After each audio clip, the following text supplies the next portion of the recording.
नमस्कार। आज से इस चैनल पर साइंस की क्लासें भी स्टार्ट हो जा रही हैं। तो आज साइंस में सबसे पहला टॉपिक आपका है भौतिक विज्ञान। स्टार्ट करते हैं, यानी शुरुआत कर रहे हैं भौतिक विज्ञान से। और भौतिक विज्ञान में सबसे पहला टॉपिक आपका होगा प्रकाश, जिसको प्रकाश को हम इंग्लिश में लाइट कहते हैं। ठीक है, आइए हम समझते हैं प्रकाश होता क्या है और प्रकाश की क्या क्या गुण होते हैं, इसके बारे में हम इसमें आपको देखते हैं। ठीक है, तो प्रकाश एक प्रकार की ऊर्जा है। प्रकाश एक प्रकार की ऊर्जा है। प्रकाश एक प्रकार की ऊर्जा है। जब भी कोई ऊर्जा होती है तो ऊर्जा से हम लोग क्या करते हैं, कार्य करते हैं। अब प्रकाश भी एक प्रकार की ऊर्जा है, तो ऊर्जा है तो इससे क्या किया जाएगा, कार्य किया जाएगा। अब इसे कार्य कौन सा कार्य होता है, तो यह हमारे दृश्य ज्ञान की शक्ति को बढ़ाती है। और दृश्य ज्ञान की शक्ति को बढ़ाने के साथ साथ इसकी सहायता से हम वस्तुओं को देख पाते हैं। प्रकाश स्वयं दिखाई नहीं देता है, प्रकाश एक अदृश्य होता है। प्रकाश क्या होता है, अदृश्य होता है। प्रकाश अदृश्य होता है।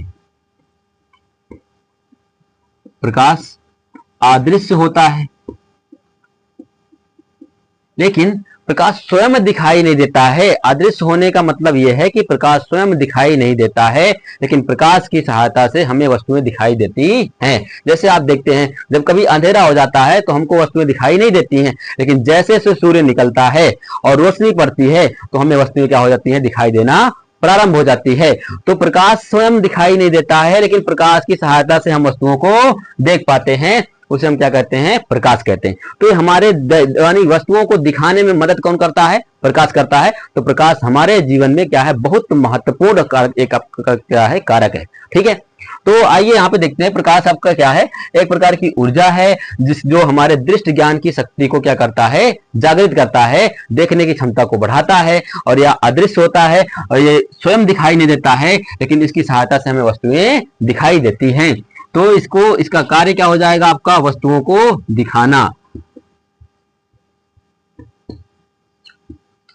वस्तुओं को दिखाना, यानी प्रकाश की सहायता से हम वस्तुओं को देख पाते हैं, उसे हम क्या कहते हैं, प्रकाश कहते हैं। ठीक है, अगर आपसे बात किया जाए कि प्रकाश क्या है, प्रकाश एक प्रकार की ऊर्जा है, ये तो आपने समझ लिया है। लेकिन प्रकाश के कई प्रकार के क्या होते हैं, गुण होते हैं। तो उन गुण को हम एक एक करके समझते हैं कि प्रकाश के कितने गुण होते हैं। ठीक है, तो देखिए यहां से प्रकाश के गुण की बात करते हैं।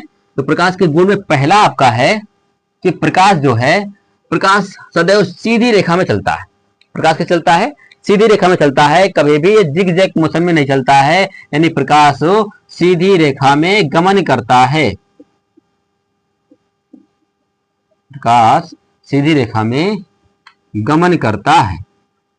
पहले इसका क्या है आपका, ये प्रकाश के गुण की बात करते हैं। तो प्रकाश के गुण में पहला पॉइंट आपका क्या हो जाएगा कि प्रकाश सदैव सीधी रेखा में चलता है। प्रकाश जिग जैग मोशन में गति नहीं करता है, टेढ़े मेढ़े मार्ग पर गति नहीं करता है। प्रकाश जो चलता है सीधी रेखा में या सरल रेखा में क्या करता है, गति करता है। ठीक है, पहली बात तो ये हो गया आपका कि प्रकाश सीधी रेखा में चलता है।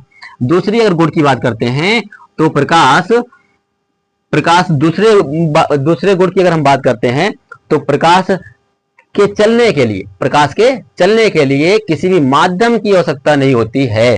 तो कहने का मतलब यह है कि प्रकाश को चलने के लिए किसी भी माध्यम की आवश्यकता नहीं होती है, या बिना माध्यम को भी प्रकाश क्या होता है, चल सकता है। किसी माध्यम की आवश्यकता नहीं होती है, आवश्यकता नहीं होती है। यानी प्रकाश कोई भी माध्यम हो या ना हो, प्रकाश क्या कर पाएगा, प्रकाश गमन कर लेगा, प्रकाश वहां पे क्या हो जाएगा, चल पाएगा। ठीक है, तो प्रकाश देखते हैं किसी माध्यम की आवश्यकता नहीं होती है। अगर आप यहां से देखते हैं कि इसमें तीसरी अगर बात करें हम कि प्रकाश के चलने के लिए कोई माध्यम की आवश्यकता नहीं है, लेकिन निर्वात में भी प्रकाश क्या हो पाता है, चल पाता है। निर्वात किसे कहते हैं, अब इसके बारे में हम क्या करते हैं, समझते हैं। तो निर्वात में प्रकाश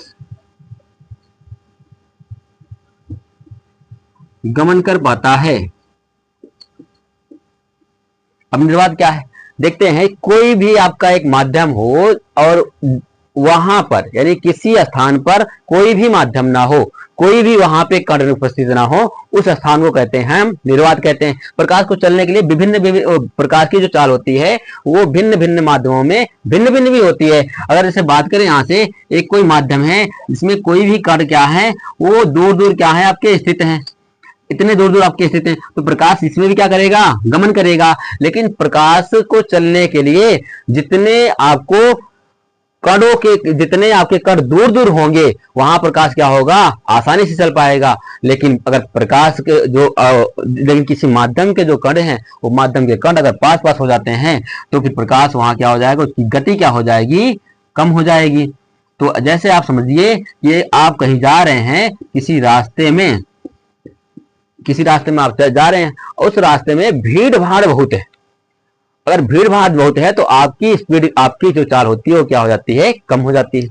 लेकिन अगर आपको रास्ता वहीं पे क्या मिल जाए, साफ सुथरा मिल जाए, तो आप क्या करेंगे, आसानी से अपने अधिक चाल से क्या कर पाएंगे, चल पाएंगे। ठीक है, तो वैसे प्रकाश को भी चलने के लिए क्या है, अगर एक कोई ऐसा माध्यम है जिसमें कण क्या है बहुत पास पास उपस्थित हैं तो वहां पर प्रकाश की चाल क्या हो जाएगी, कम हो जाएगी। लेकिन अगर माध्यम में कण दूर दूर उपस्थित हैं तो वहां उस माध्यम में प्रकाश की चाल क्या होगी, अधिक होगी। लेकिन अगर कहें हम कि किसी भी एक ऐसा स्थान है जहां पे कोई माध्यम कोई कण उपस्थित ही नहीं है, जब कोई कण उपस्थित ही नहीं है तो यहाँ प्रकाश को अवरोध करने वाला कोई नहीं है, रुकावट उत्पन्न करने वाला कोई नहीं है, तो प्रकाश यहाँ पे क्या हो जाएगा, सबसे अधिक तेज से चल पाएगा। तो इसी को कहते हैं निर्वात। जहां पर कोई भी माध्यम उपस्थित ना हो उसे क्या कहते हैं, निर्वात। तो प्रकाश जो भिन्न भिन्न माध्यमों में प्रकाश चाल भिन्न भिन्न होती है। अगर आप यहाँ देखेंगे तो निर्वात में प्रकाश की चाल क्या होती है, सबसे अधिक होती है। और निर्वात में प्रकाश की चाल अगर हम बात करें तो कितना होती है, 3 × 10⁸ मीटर प्रति सेकंड होती है। ये होती है प्रकाश की चाल। निर्वात में प्रकाश की चाल सबसे अधिक होती है और कितना होती है, 3 × 10⁸ मीटर प्रति सेकंड होती है। ठीक है, अब आगे देखते हैं यहाँ पे और भी अधिक क्या है, माध्यम है जिसमें प्रकाश क्या होता है, गति कर पाता है। और प्रकाश आपका जो पारदर्शी माध्यम होता है उसमें क्या कर पाएगा, गति कर पाएगा। अपारदर्शी माध्यम में प्रकाश नहीं चल सकता है। ठीक है, जैसे पारदर्शी माध्यम की अगर हम बात करें, कांच हो गया, जल हो गया, कांच हो गया, जल हो गया, अन्य ऐसे कोई माध्यम हो जो क्या हो, पारदर्शी हो, अन्य पारदर्शी माध्यम, तो प्रकाश पारदर्शी माध्यम में क्या कर पाएगा, गमन कर लेता है। ठीक है, अपारदर्शी माध्यम में प्रकाश गति नहीं करेगा, नहीं उसको आप वहां से पार करके उसको आगे नहीं बढ़ पाएगा। जैसे बात करें इसमें, जैसे हो गया आपका, जैसे लकड़ी, लोहा, अन्य कोई अपारदर्शी माध्यम, अन्य अपारदर्शी माध्यम, तो प्रकाश इसमें नहीं चल पाएगा। तो प्रकाश पारदर्शी माध्यम में क्या कर पाता है, गमन करता है। ठीक है, तो अब अगर और माध्यम की बात करें हम, जैसे कांच में प्रकाश की चाल की बात करते हैं, तो कांच में प्रकाश की चाल जो होती है, कांच में प्रकाश की चाल, कांच में प्रकाश की चाल होती है 2 × 10⁸ मीटर प्रति सेकंड। और अगर एक माध्यम की बात करें, जल में प्रकाश की चाल, जल में प्रकाश की चाल, जल में प्रकाश की चाल की बात करते हैं तो 2.5 × 10⁸ मीटर प्रति सेकंड। ठीक है, तो ये विभिन्न माध्यमों में अलग अलग क्या है, प्रकाश की चालें हैं। तो प्रकाश को चलने के लिए किसी माध्यम की जरूरत नहीं होती है, लेकिन ये भिन्न भिन्न माध्यमों में क्या कर पाता है, गति कर पाता है। माध्यम कोई हो, उपस्थित हो या ना उपस्थित हो, उसमें क्या करता है, प्रकाश गमन कर लेता है। ठीक है, तो यहाँ से हमने आपको बता दिया निर्वात में प्रकाश की चाल कितनी होती है, 3 × 10⁸ मीटर प्रति सेकंड होती है। उसके बाद में कांच में प्रकाश की चाल कितनी होती है, 2 × 10⁸ मीटर प्रति सेकंड होती है। उसके बाद में जल में प्रकाश की चाल कितनी होती है, 2.5 × 10⁸ मीटर प्रति सेकंड होती है। और सबसे अधिक प्रकाश की चाल अगर बोला जाए आपसे किस माध्यम में होती है, तो निर्वात में होती है सबसे अधिक प्रकाश की चाल, 3 × 10⁸ मीटर प्रति सेकंड है। ठीक है, तो ये आपकी तीसरी यहाँ पे गुण हमने देख लिया है कि प्रकाश को चलने के लिए किसी माध्यम की आवश्यकता नहीं होती है। ऐसे एक क्वेश्चन आपको ध्वनि से संबंधित पूछा जाता है कि ध्वनि को चलने के लिए यानी ध्वनि वहीं पर संचरण कर पाएगी जहां पर क्या होगा, कोई ना कोई आपका माध्यम उपस्थित होगा। ध्वनि वहीं संचरण करती है। ठीक है। अगर अगले आपके गुण की बात करते हैं तो 4 नंबर गुण में आपका है कि प्रकाश एक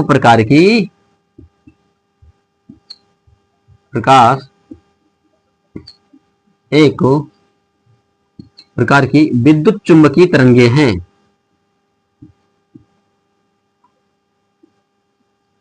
विद्युत चुंबकीय तरंगे हैं। ठीक है।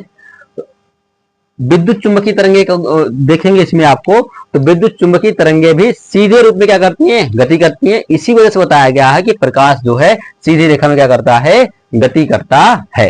ठीक है। अगले पॉइंट में अगर हम बात करें, प्रकाश की गुण की बात करते हैं, तो अगला गुण आपका है कि जो प्रकाश है, प्रकाश एक अनुप्रस्थ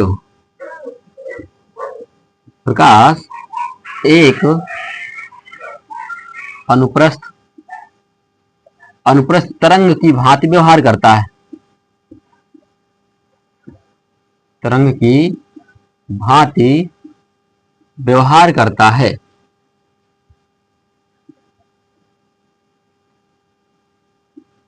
भांति व्यवहार करता है। अब देखो, तरंगे दो प्रकार से आपका संचरण करती हैं। एक आपका होता है अनुदैर्ध्य, एक आपका होता है अनुप्रस्थ।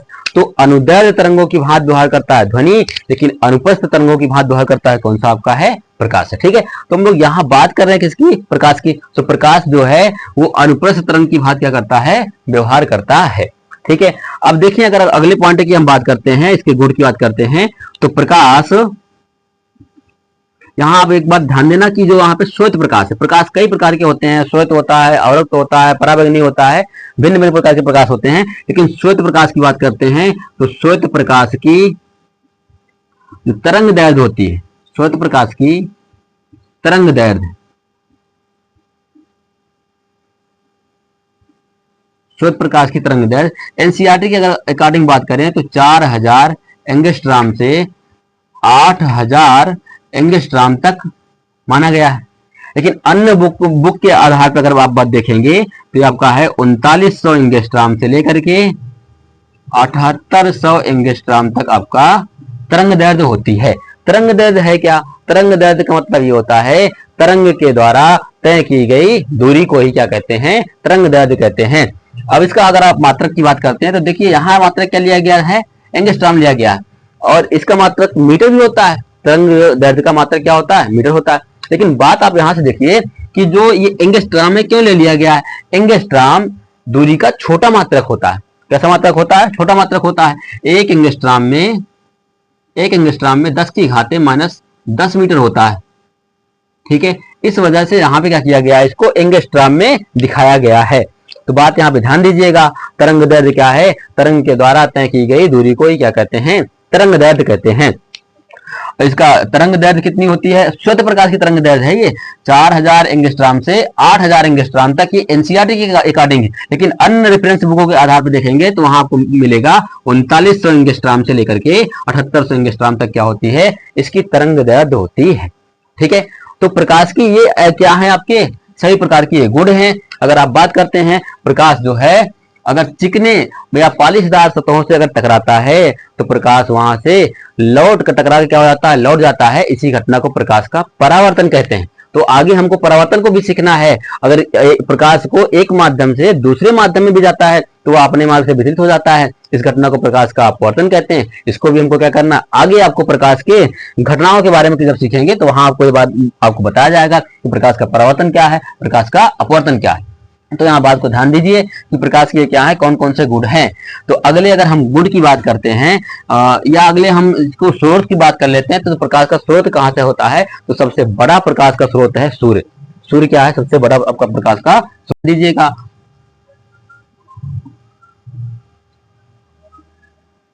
प्रकाश का सबसे बड़ा जो स्रोत है वो कौन है, सूर्य है। प्रकाश का सबसे बड़ा स्रोत